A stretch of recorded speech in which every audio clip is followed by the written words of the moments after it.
For decision points, it's just that position we have to make that decision.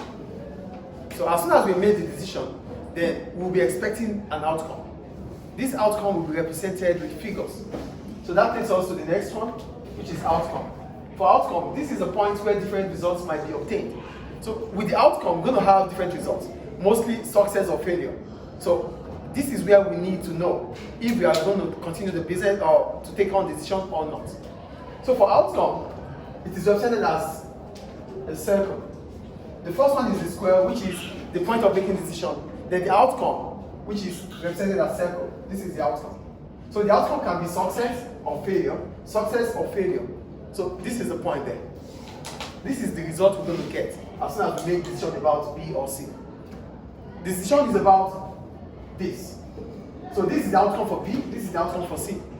So B has its own success rate, it has its own failure rate. C has its own success rate, it has its own failure rate. That is what outcome is about. That's where we get the chances for notes. So are we going to continue or not? That is the point we have. As soon as the stage is reached, then we go to the chance we have, the probability. For probability, we're talking about the chances we have. Is it certain or uncertain? If it is certain, then we say it is 1. If it's uncertain that it's likely not to happen, we leave it at 0. Just the normal probability. The probability of an event happening, if it is 1, that means it's going to happen.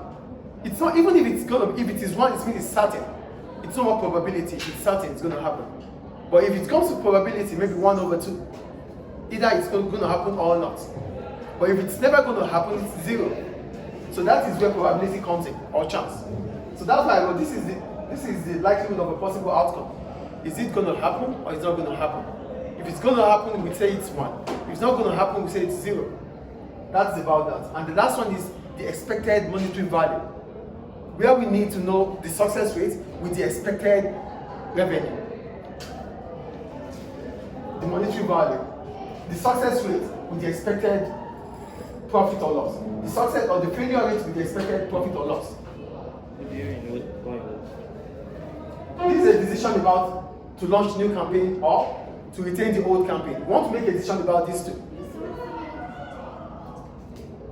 Campaign, it's just like a project. Retain means to continue. To continue means retain. Like we have, you're going to retain this class. It means you're going to continue with this class. That is retain. Do you understand retain here? So, You said that those 4 points are represented. they are the features of the decision tree. But you said they present figures, right? They will finally give us a figure. Figure. What do you mean with the figure? Numbers, values. And what do you mean with like the circle there and the square right there? Why This is do a those decision two- tree. But why do those two don't have like a... Yeah, because these ones are just the values we're going to get. But when you have your decision tree, the point you need to know about decision tree is that the square, what does the square really stand for? What does the circle really stand for? The square stands for the decision point. The circle stands for the outcome of those decisions we're going to take. So here, just look at the screen here. We have to launch a new campaign. The outcome of the new campaign, success is 0.2, failure is 0.8. So the success multiplied by the profit or loss is our EMV. Do you understand the EMV here? What does it mean? Expected monetary value. Oh, okay. That is where we're going. So we're going to check the expected monetary value to know if we have to continue the project or not. So here we have 2 options, either this or this. So the expected monetary value will tell us which one to go for. Yes, sir. I get it. Are you guys getting it, please? Yes. One is loss, B is maybe a loss, or C is a profit. So to launch a new campaign, the success rate is 0.2, the failure rate is 0.8. The expected income or the expected profit is 15 million minus 2 million. So this minus this will give us the rate, the expected monetary value for project A. The same goes with project B. Would you take on us a risk like this? No, it depends on the outcome. We need to know the outcome. But Can we just stop that? If you know that, if, for example, if a business succeeds, Hello?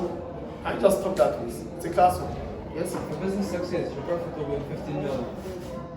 Yes? If it doesn't succeed, you have a loss of 2 million. Would you take that risk? This is it. This is the rate now. Miss it. This is the rate. Would you take that risk? No, it depends. If much risk you take, the more likelihood that you make more reward. More risk, more reward. Low risk, low reward. That is how it works. Do you get it? Yeah. Risk is what happens afterwards, but it is measurable based on how you want it. If you want a high risk, if you are taking a high risk, it's expected to have a high reward or a high loss. If you are taking a low risk, it is expected to have a low reward or a low loss. Would you go for a high risk or a low risk? It still depends. That's a decision I have to make. But it depends on different situations. Do you advise us to take a low risk or a high risk? It depends on you as a student and whatever you have. What do you advise? I wouldn't advise either. So no risk. If you are taking no risk, you are even taking a risk. It's even a risk for not taking a risk. But the point is, listen, the point is, whatever risk you want to take, make sure you have facts with figures. These are what you base your actions on, not what we talk about here. So that's why for this company, it has its expected monetary value to know the decision it has to take. So for the expected value for success, it's 1.4, and for failure is this. So for the other one, to retain, this is to make a new campaign, and this is to make to retain the old campaign. So here is 1.4, this is 2.2. So to retain the old campaign makes more in terms of profit than making a new campaign. So now, hello please. Do you get the point here? So the figure we have here is this for 2.2 million, 1.4. This is more than this. So it is beneficial for the business to retain the old campaign. And what is that symbol, the white thing? Yuan, I think the Chinese currency. Yeah. Do you understand what we use the expected monetary value for here? Yes. We find the outcome multiplied by the expected profit or loss. The outcome multiplied by the expected profit or loss. As soon as you're done with that, Do they give us the expected value? yes, you're going to get it in the decision tree. You just have to know the rules, yeah? Yeah, that's all. So it's the total? The total for this minus this. Yeah. The total for this minus this will give you the figure. So now you compare figure A with you compare B and C to choose which one is preferable. All minus, no added. No, you don't mind. Yeah, success minus failure. Your final figure. And your failure. Yes. Like, The success for B minus the failure for B. The success for B for C minus the failure for C.